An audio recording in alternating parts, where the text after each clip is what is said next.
You're listening to the Yoga Medicine Podcast. I'm your host, Rachel Land.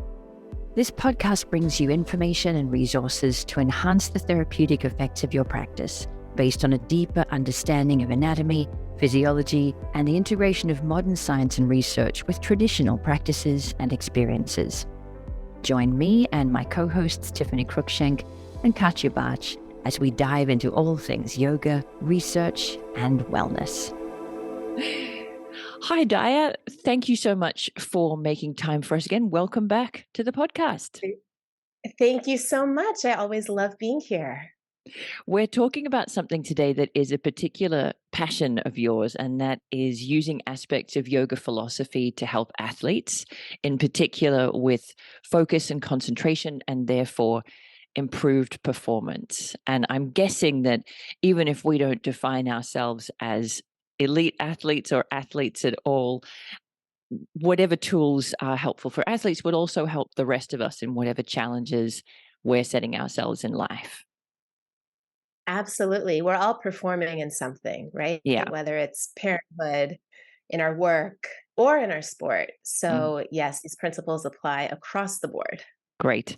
And you wanted to hone in today on two in particular, on Pratyahara and Dharana. So maybe we start with a bit of a definition for people who aren't completely familiar or have heard the words but aren't 100% sure what they mean. Yes. I love taking the philosophy of yoga, particularly from the sutras, and we're using the 8 limbs here. But we're going to really dive into Pratyahara and Dharana because these are elements that are critical for athletic performance and, as we just mentioned, any performance. So Pratyahara is often translated as sense withdrawal, but the definition that I really like is either the idea of drawing towards the opposite or reversing the flow. We spend so much time engaging with the outer world, right? If we had to put a number on it, a percentage of time on it, I don't know, I would say anywhere from 90 to 95% of the time we're engaging. And what power in withdrawing that, in reversing that, in harnessing some of that energy so that we can then be more intentional with how we're directing it. So that is Pratyahara, drawing towards the opposite, reversing the flow. Dharana is steadiness of mind. So we can't perform in whatever our arena is without being able to have some control over our mind, control over where we're focusing our awareness, our attention. And I love the phrase steadiness of mind because we're not talking about a strong grip, a tense concentration. It's a relaxed concentration. It's being aware of everything, yet paying attention to that which is most salient.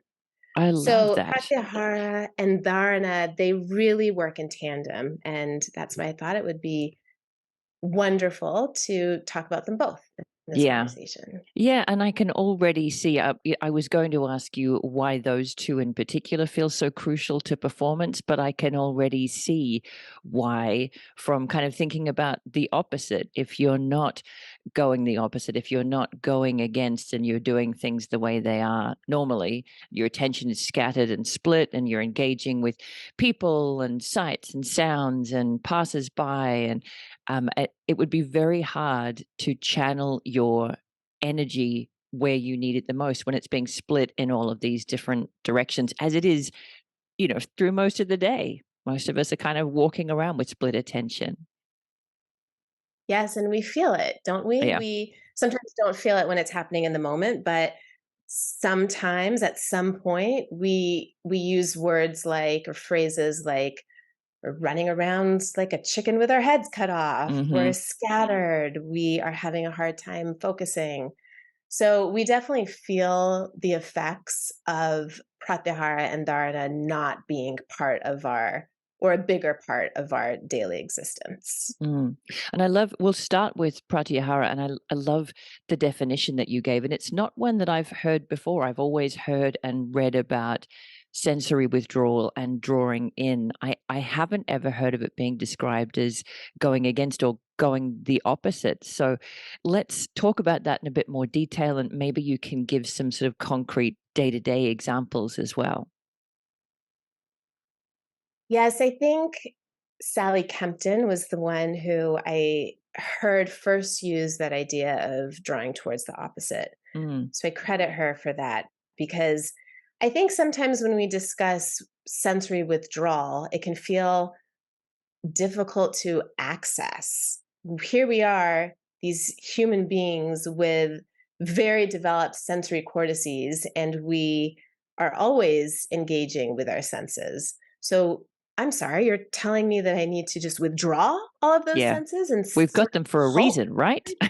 Yes, yes. And oh my goodness, what a gift it is to have that and Mm, to have that richness and texture in our life experience. But we need to balance it. mm, And it's so important that we do that to cultivate intuition, to prevent burnout. These are things that performers, athletes, all of us experience periodically throughout our lives. So by being very, very mindful of where our energy is going, we can put practices in place to reverse the flow mm. and really tune in to our center, to our core, to what it is that we need, so that we can take really aligned steps in not overtraining, not Mhm, training beyond where our body is asking us to go at any in any chapter at any given period. mhm, We notice the signs of fatigue, mental fatigue, physical fatigue, and we take steps to reverse that. And also, just in terms of athletic performance, we need to be able to trust our body. So much of how we get in our own way is because we think too much.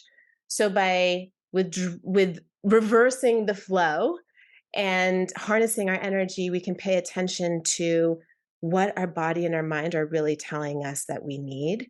And then when we take action from that place, we're moving with more power, we can be more accurate, we're more efficient. These are mm. all skills that are important for powerful performance. Yeah, So just a brief thought that came up for me there is when I think about Pratyahara in terms of sensory withdrawal, I imagine somebody at the start of a race. I've been as a spectator at the beginning of a heap of triathlons, and it's chaos and carnage. There's lots of people and lots of noise and rush and stress, and I'm imagining an athlete being expected to close their eyes and close their ears and sit in lotus and meditate, and that's just not a realistic image to portray of the messiness and chaos of pre-race, pre-performance. Whereas drawing toward the opposite sounds to me something that is just a bit more realistic to do, to be aware of the noise, the sights, the cacophony, the stress, the interruptions, the rush, and to be okay with seeing that, recognizing it, but channeling your focus and your energy in another direction. It just sounds a bit more doable, doesn't it? yes, that's exactly right. And Mm. I've been in that place of Mhm. being at the beginning of a triathlon, and you the swim for me and for many of us is not the strongest leg. Mhm. So yes, there's a lot happening in those Mm. moments, and a tool that I've found is just really paying attention to where my feet make a connection with the ground. And Mm. because I'm about to start a triathlon, my shoes are off. I'm getting ready to run into the water. So there is that felt sense of being grounded. And by bringing our attention there, and any of us can do that Mm. wherever we are throughout our days, just bring awareness to the connection point between the soles of our feet and the surface beneath us. I And that like that. grounding energy is can be enough to just Mm. quiet all of the, I call them ants, the automatic negative thoughts that may be triggered when there's so much happening around us. Yeah. And the other thing that really struck me as you were talking then was that you weren't just phrasing it as something that you're doing at the start line or at the beginning of the game or whatever your athletic pursuit is at the start of the run. You were framing it as an ongoing practice, which of course makes sense in the context of yoga. It's not the one thing, it's the pathway that we continually forge for ourselves, that getting a little bit less attached to all that external stimulus creates a bit more space for us to listen to quieter internal signals, not just there on the start line, but every day when we're training, when we're choosing what we're going to eat, when we're choosing how hard we push ourselves today, or whether we're better to rest. And I saw an Instagram post of yours that I loved about listening to the whispers, because I think there is a real narrative in the athletic world that you've got to push through the pain, no gain. Don't listen to that body. But there's a real wisdom there, isn't there? That if you tune into, when to dial it up and when to dial it back. Yes. Timothy Galway is the author of The Inner Game of Tennis, and he has since written several other books. And he talks a lot about our self one and self two. And self one is the ego. It's the, I've got to push, push, push. I've got to Mm-hmm. keep going and be hard on myself. And self two is the inner knowing, it's our deep wisdom. And in our athletic pursuits, in any performance pursuits, the goal is to quiet self one and to allow self two to do what it knows how to do. It knows how to perform, it knows the skills. That's what Mm-hmm. we've trained for. But self one is constantly nagging and getting in the way. So by practicing Pratyahara, by practicing Dharana, we are strengthening the muscle for self two, our intuition, our deepest knowing, to speak up and to have more of a voice, really, Mm. so that then we can take action that is best for moving towards our goals. Yeah, and that might require us to soften our grip on our expectations or our agenda or, our training plan to be like, okay, not today, but maybe tomorrow. Mm. Yes, and that is so critical on this path because it really is against the grain, Mm-hmm. and it's against what so much of sport culture says. Yeah. But when we really look at the athletes that are able to continue in their sport for long periods of time, Mm-hmm. it is the ones who have developed that intuition and that trust in the process. And that means that you have some level of cognitive flexibility where, yes, if something comes up along your training path and you have to adjust or pivot slightly, then you know that, okay, that's what I've got to do. And that's probably going to get me to where I need to go. And another piece of this that we don't always talk about in performance consulting is yes, we want to perform well, but what's bigger than that? We're seeking fulfillment.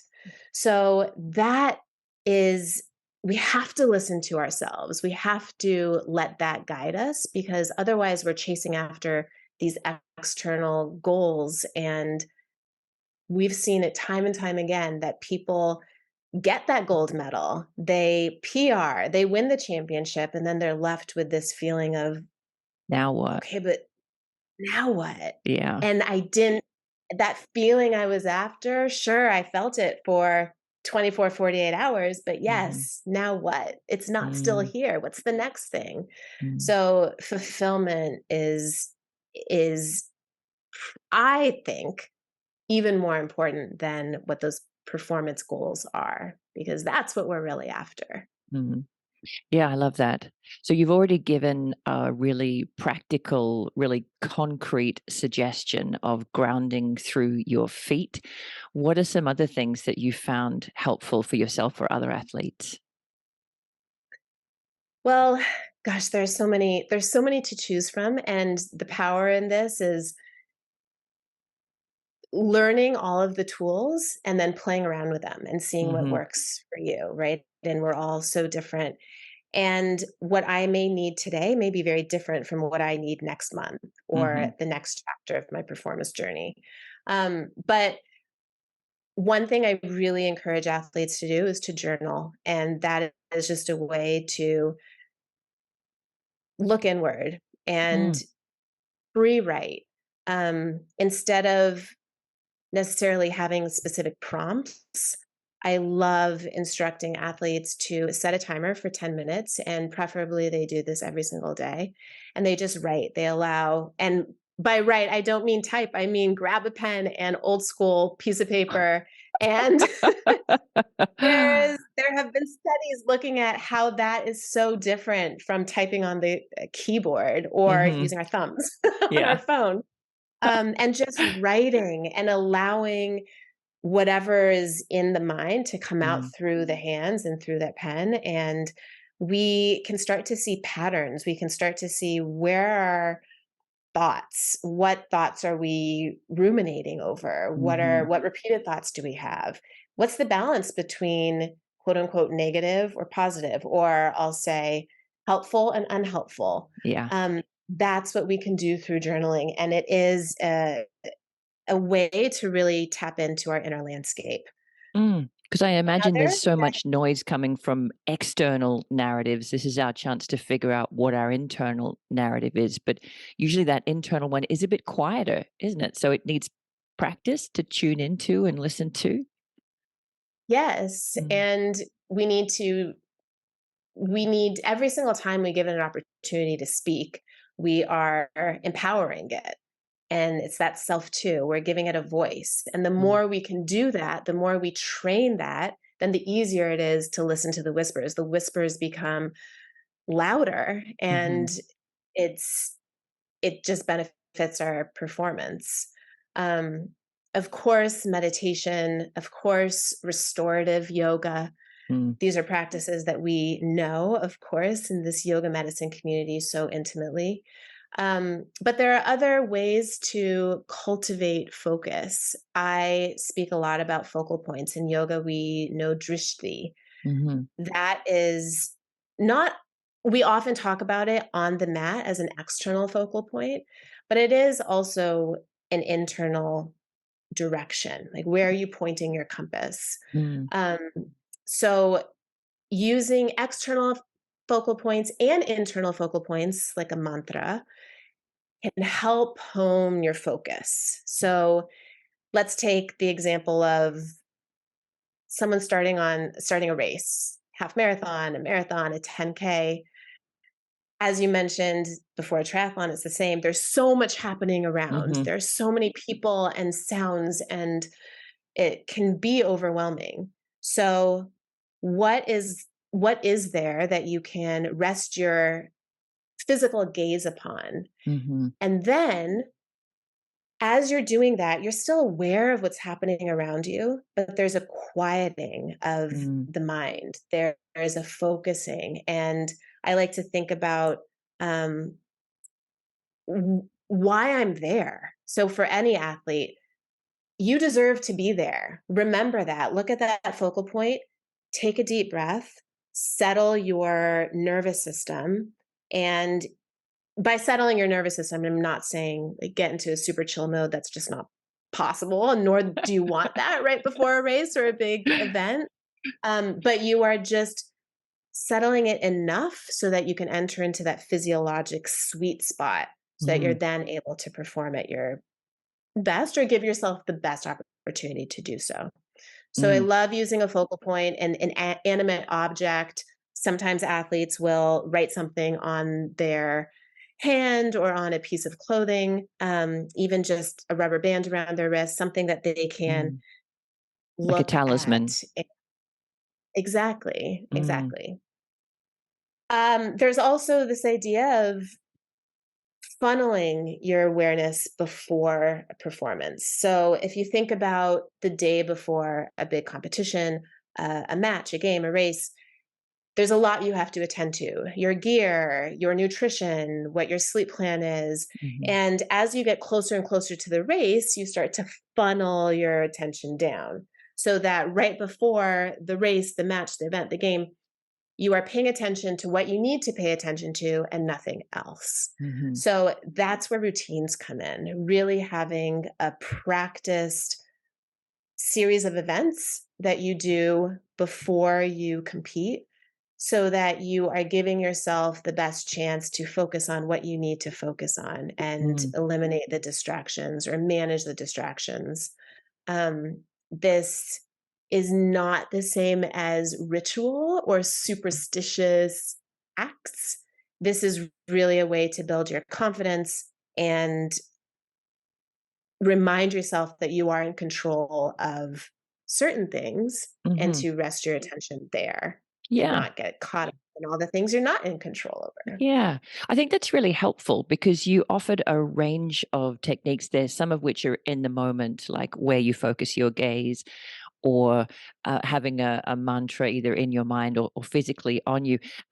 And some of them are things that really do require you to practice them beforehand or to be prepared for them beforehand. And I can imagine that the more of a pathway you've crafted, that the more often you've walked that pathway, the more familiar it is, the more steadying it is, that the less the chaos of the moment pulls you, and you get that sense of steadiness that you were talking about before. Not complete calm, not inner tranquility, but you're just steady in the midst of that storm. Because as you said, you've highlighted the things you can control, and that's where you're focusing. I think that's really helpful. Yes, absolutely. And it's also very empowering. And we want to perform as empowered athletes, as empowered human beings. And it's also important to remember that these tools that we've practiced are, as you said, they work best when we've practiced them and we remember that they're there and we pull them out because we Yeah. are establishing those neural connections and those networks are having a chance to activate. And we, neurons that fire together, wire together. We say that all the time. Mm-hmm. And what does that mean? That means that you practice these techniques and these tools ahead of time so that your brain knows what you're doing and it can function optimally rather than what is this new thing we're doing? Like, Yeah. I don't know if this is going to work. That's And not I going to do be think, beneficial. I think sometimes we forget that we can train our minds as much as we can train our bodies. And I mean, everybody understands the importance of physical training for whatever your pursuit is. I think sometimes we forget that the mind is just the same. We can train pathways there just as much as we can train pathways in our muscles. Yeah, let's think about it. If I were to ask anyone listening, what percentage of time in your performance let me phrase it a different way. What percentage of your performance can be attributed to what's going on in your mind, your mindset, what's happening in the space between your ears, and how much of it is physical? And I have asked that to countless athletes, and whether they're high school athletes or elite professional athletes, the number ranges from 50 to 95%. It's Yeah. never less than, I've never heard less than 50%. But then the question is, are you spending 50% of your time training your mind? Definitely Probably not. not. That's so simple, but it's so true, isn't it? Yes, Oh yes, it my is. And goodness. that's where we're just so, it's amazing that we have this framework of yoga to Mm, use as a way to train our mind. I mean, that's what it is. It's a way to train the mind, train the body, and align the mind, body, and the spirit. mm, So why don't we use that in pursuit of whatever our athletic goals are? mm, Because that's also what we're trying to do through our sport. mm. So I think that's a pretty good dive into Pratyahara, drawing toward the opposite and being a little bit more conscious of where we're spending our energy. And I think you painted a really helpful, really practical picture of not sitting in lotus at the start line completely tranquil, but just choosing where we rest our attention. And some of that is stuff that can happen in the moment. Some of that is stuff that we really need to train ahead of time, like meditation, that capacity to create a bit more space between stimulus and response, and to see our internal reactions, journaling to get better at listening to those quiet whispers and encouraging them to become louder so we can trust our inner voice and our intuition. What about dharana? What about that, which I have always thought of as focus and concentration? And it is. I think it is noticing where we're putting our attention. Mm-hmm. And when we examine the highest performers in sport or in any other arena, they are masters at focusing on what they need to focus on when they need to focus on it. Mm-hmm. And so much of that is because they're able to be present first. So what are the practices that can help you drop into presence? And that can then help you steady your mind and Mm-hmm. train dharana. So we have this in yoga. I mean, before we sit down to meditate, or at the beginning of our meditation, we typically start with some form of pranayama, some way of bringing steadiness to our breath, because we know then that that can allow for steadiness of the mind. So all of these limbs are interrelated, and I love this idea of using the breath first and then allowing the mind to follow. So Mm-hmm. that is the first tip for sure, is um, what breathing practices, what pranayama techniques will help you do that. And there is such a range, and it depends on what is happening in the moment. For some athletes, all you have time for is a single deep breath, and that's it. And that can be enough to quiet the mental chatter. Mm-hmm. If there's a little bit more time um, before competition, or in the middle, if there's a break, depending on what your sport is, then you can practice something like triangle breathing. So in for 4, hold for 4, out for 4, in for 5, some equal number. Mm-hmm. Um, there's also the night before a big competition. And how can you use your breath to steady your mind? 4-7-8 breathing. This has been proven to help with sleep, is how it was originally studied. And that is because you're quieting your mind. So in for 4, hold for 7, out for 8. When you do that, you're then able to get a grasp on your mental energy, and you're harnessing it. Mm-hmm. Then going back to the focal points, it's another excellent way to rest your attention on one thing. We are always filtering in so much information. The brain is designed to do that. And in fact, we're only really consciously aware of a small percentage of all that our brain is processing, right? And yet, it still feels overwhelming at Mm-hmm. times. So, if you steady your breath, steady your gaze, your mind will start to follow, Mm-hmm. and you can start to notice, okay, I feel like there's a little bit more space in between each thought, or there are less fluctuations of the mind, right? The thoughts are not as varied maybe as when Yeah. I'm not experiencing steadiness of mind. I So think the when we breath start to is, really pay attention, yeah, I just think it's a really helpful place to start, isn't it? Because it's anchored in the physical body and it has huge influence over the central nervous system. So you've got that mental and physical component that everybody has some experience of, but especially athletes.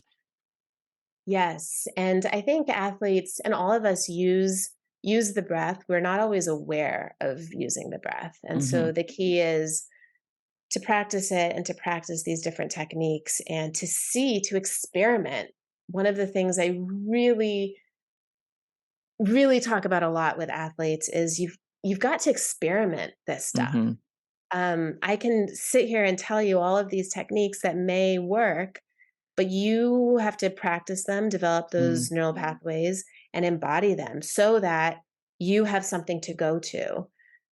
We can be in flow state and really enjoy our performance, and we're locked in where everything is moving easily, we're performing well, we're noticing what we need to notice and nothing else, but that only happens a small percentage of the time. So what do we do when we're not there? Yeah. That's where The other technique. 95% of the time.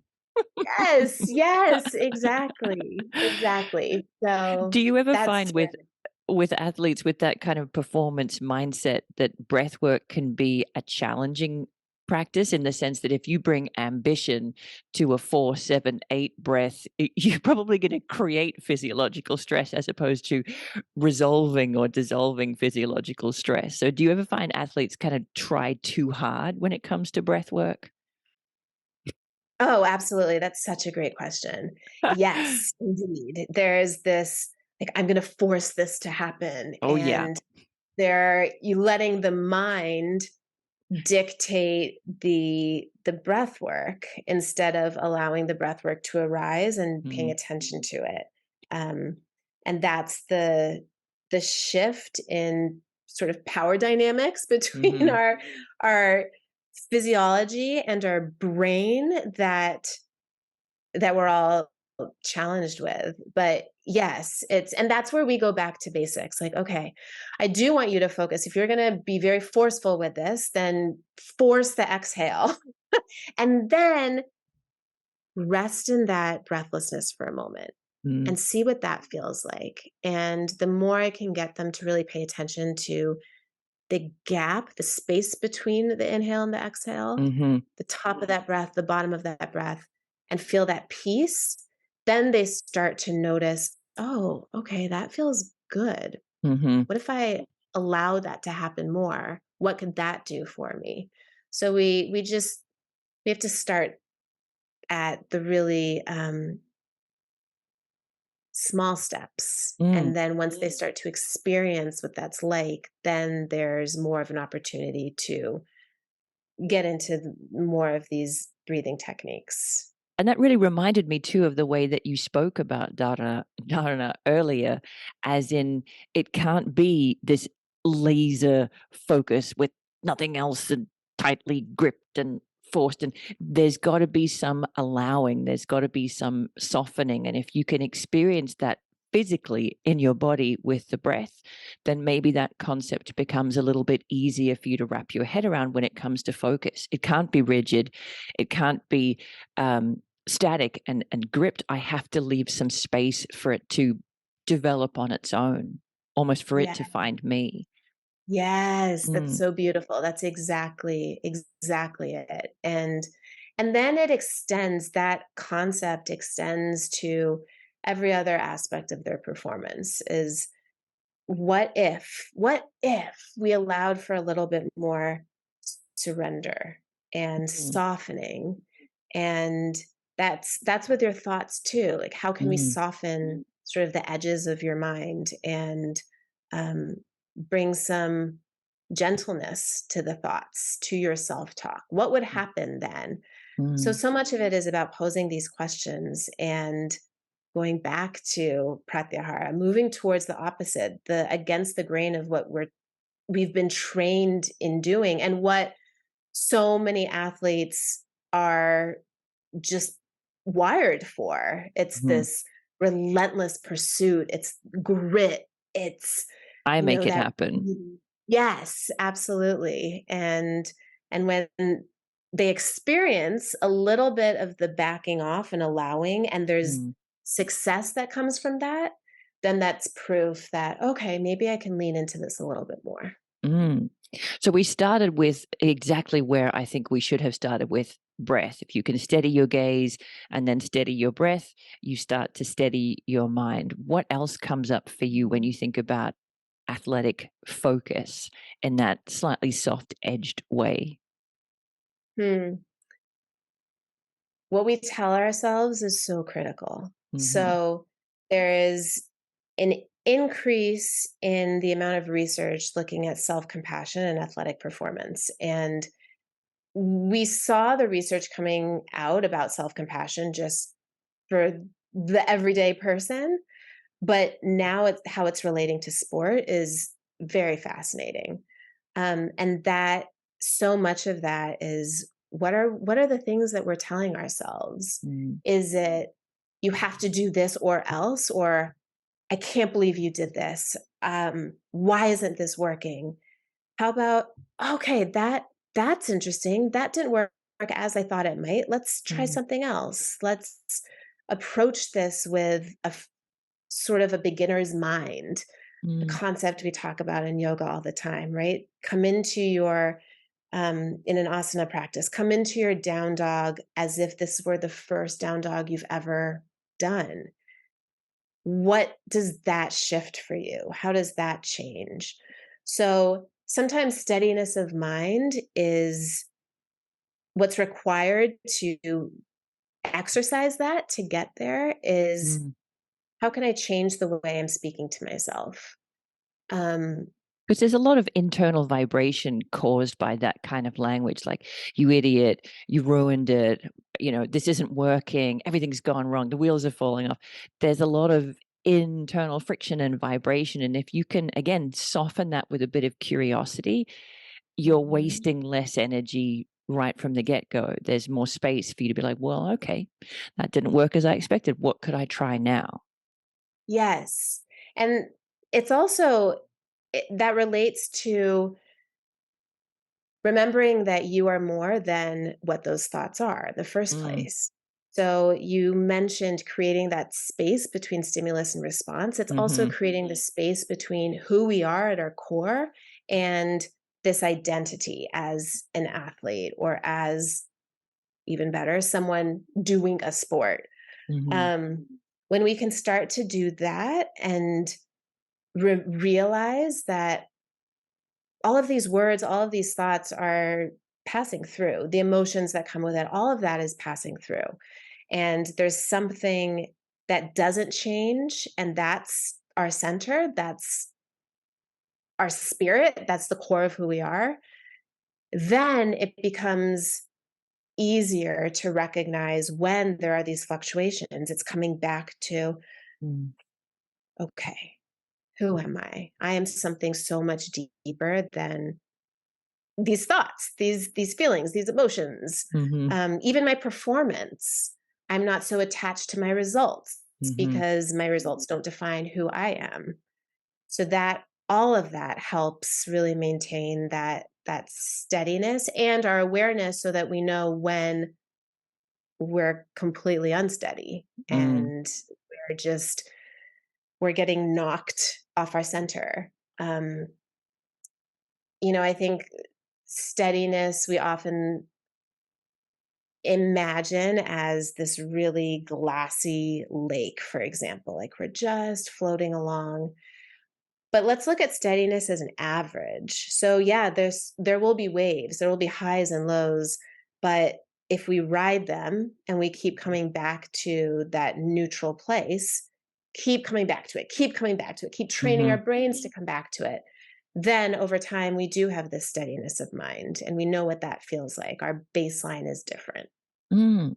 And I can see how you spoke about all of the limbs being intertwined, and Pratyahara really being this sort of funnel toward Dharana being much easier, because you've already started to turn away from all the busyness and noise of external signals to start to tune a little more into internal signals, including some internal senses like your feet on the earth, or what's happening with your breath, or where you're resting your gaze, and you've started to draw toward the opposite, of less of all of that out there and a little more awareness of what's going on in here, with that range of practices that are in the moment and ones that require a lot more time, like a meditation practice, a pranayama practice, perhaps a restorative practice. And I can see how once you've done those techniques that you suggested for Pratyahara, Dharana just becomes much easier to achieve because you've already tuned in to your internal signals. You're already aware of when you're kind of riding a wave up and when you're riding a wave down, and what you might need to do to find your way back to that equilibrium point, to not waste all of your energy and focus on vibration, but to feel a little steadier and more centered. Yes, that's exactly right. Mm, They're so intertwined, and we don't have to do one before the other, but mm. it's this constant dance between the two. Yeah. And that's what we're strengthening. It's that ability to move in and out and be aware and really know when we need to adjust, so that we don't get so caught up in just what's happening outside of ourselves Mm. that it's we're so far off course, and it's so much harder to come back to center so we can achieve those goals and tap into that Mm. fulfillment. It's interesting that a theme that has come up quite a few times is this quality of softening or surrender, and it's not something I anticipated coming up in this conversation, but it's such a powerful reminder, isn't it, that in any aspect of performance, there are a subset of things that we can control, and obviously we should do what we can on those aspects of our performance. But there's also another subset of things that we can't control: the weather, other competitors, acts of God, whatever else you can think of. We're never going to have control over those. And if we waste our focus and our energy worrying about them, we've got less for the things that we do have some agency over. And yeah, I hadn't thought about that coming up today, but I'm really glad that it did. It's introduced a new note to the conversation that I'm sort of surprised by. How do athletes react when you talk to them about surrendering and softening? That's such a great question. Yeah. I don't usually use the word surrender, especially not Not on in day the one. beginning. No, I also no, not at all. But they do we do talk about their best performances. And Mhm, when I inquire about, tell me about your best performance or even your best practice recently. What mm, was going on for you? They can always identify that there was some level of flow, of being in the zone, of mm, allowing. There was an ease. mhm, So that's sort of how it's introduced. It's connecting these concepts to something that they've experienced and then challenging them to think about, okay, well, what were you doing leading up to that great performance? What were you mhm, doing before you experienced that easefulness and you just had this heightened awareness when you were out on the court or on the field? And when they're then able to realize, oh, I wasn't pushing so hard. mm. Sometimes they didn't even have their expectations weren't as high as they were. We've all had those experiences Yes. where we didn't want to work out or we didn't want to do whatever our performance demands were, and we did it anyway, but we had very low expectations for ourselves, Mhm. and then something weird happened, like we performed better than we expected. We've Yes. all been there, right? So Yes. when you can go back to that, it's easier to grab onto this idea of surrender, of softening, Mm, of, okay, what if I actually was intentional with that? Did mm, I then give myself a better chance of slipping into a sweeter spot for my performance? And can mm. it feel better? So that's sort of how the conversation I starts. love that. And I think that was the side of the conversation that I was thinking, wow, how do you broach that with athletes? That's probably not top of mind for them. But on the flip side of that, something that most athletes are fantastic at is practice. They understand that you've got to practice things in order to perform them. So I imagine once you've encouraged people to experiment with techniques, if, as you've said so many times, people are going to differ in what works and what doesn't work and what really speaks to them. I imagine it's much easier to talk an athlete into incorporating something into their regular training routine than it might be for the average person. Yes, that's very true. That's very true. And it does help to pull out the science. So many of these athletes are very cerebral. I mean, Mm-hmm. they come to me because they know that they're getting in their own way, and there's a lot going on in their minds when they should be dropping into their body and just Mm. trusting their body to do the thing. Um, but yes, they're disciplined, and they have seen what sticking to a consistent routine can do for their performance and for elevating their performance. So we just find ways to incorporate these practices that is not overwhelming and doesn't feel like more to Yeah. do. But we habit stack, so we attach it to other things that they're already doing.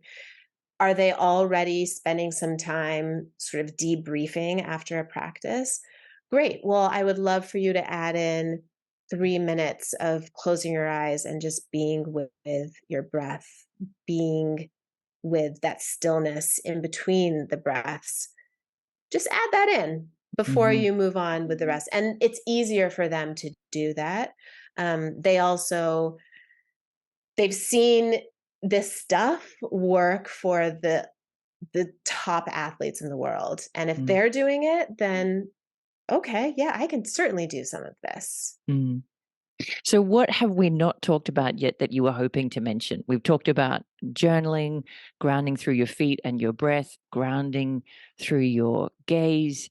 We've talked about ongoing tools like meditation to teach you that there is space between stimulus and response and to have you listening to those quieter internal signals. I'm probably forgetting some, but those are the ones that have come. Oh, mantra, of course.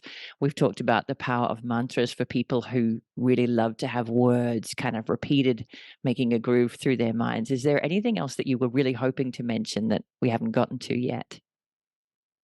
It's a great question. Well, one other tool is imagery. Mm, Often it's called visualization. I like imagery because it really incorporates all of the senses, but it's not incorporating the senses in the way that we typically do, right? mm, It's closing your eyes and creating images in your mind of how you want to perform, how you want to feel when you mm, perform. This is another way to exercise your ability to direct your attention and to really gain control over your focus. And athletes will just do mental reps of this. So often they do this without even really knowing that they're doing it. mm, And when I mention it, they say, "Oh, yeah, I do that all the time. Before I fall asleep, I just see myself doing this skill." So that imagery is sort of a way of doing both, where practicing pratyahara, we are harnessing our energy, bringing it inward, but then mm, also directing it to these images in our own mind. And the neuroscience behind that is pretty well established that we're getting some reps. It's not exactly the same as a physical practice, but when athletes are injured, when they're dealing with burnout, they're overtraining, um, they have an illness, or they're just wanting to get some extra reps in, this is a mm, really great way to do that. And it's powerful.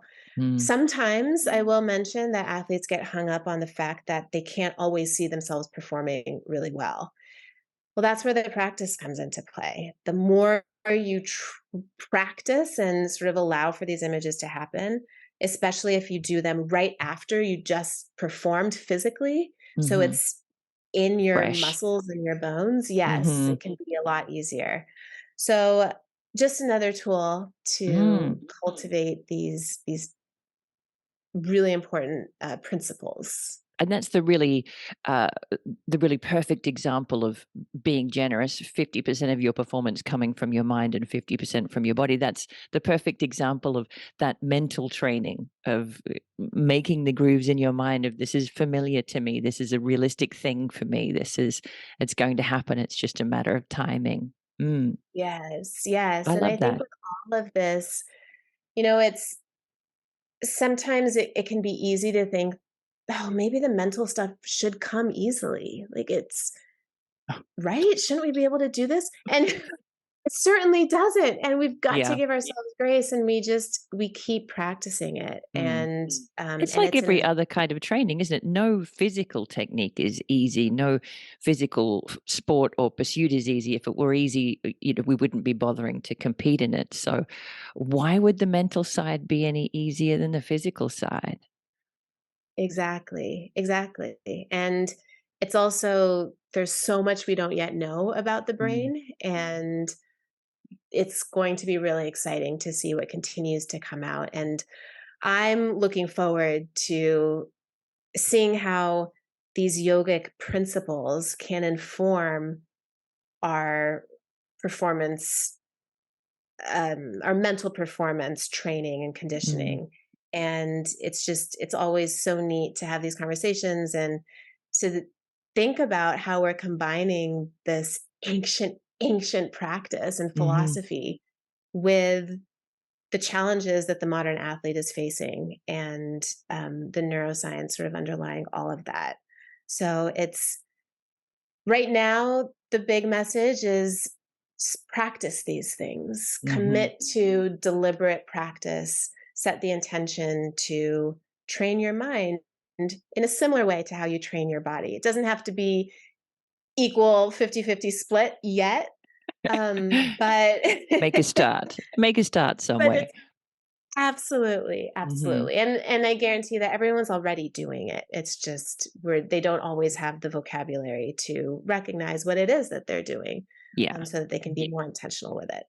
Yeah, and I think we've all felt the difference between just physical activity versus focused and targeted training.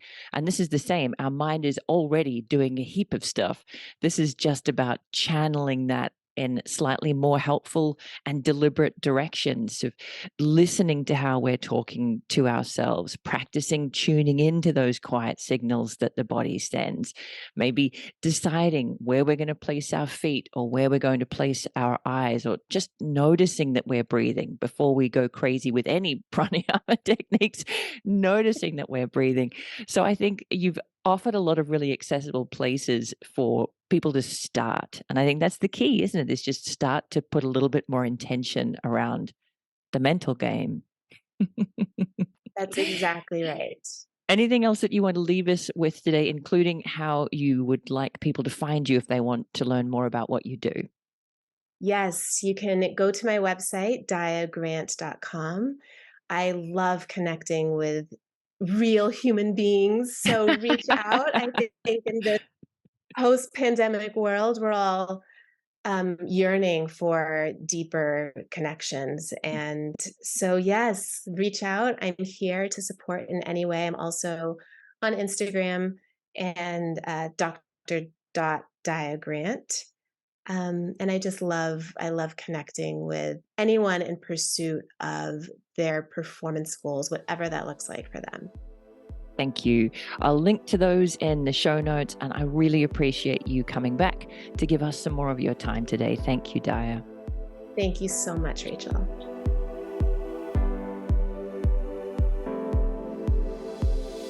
Thanks for listening to Yoga Medicine.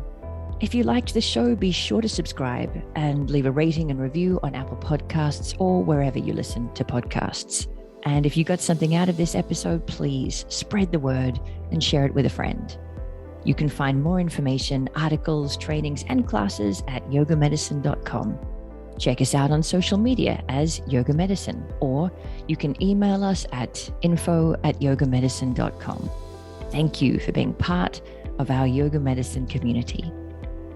The content of this podcast is not medical advice and is not meant to replace medical care. Please consult your healthcare provider to determine what is best for your unique healthcare needs.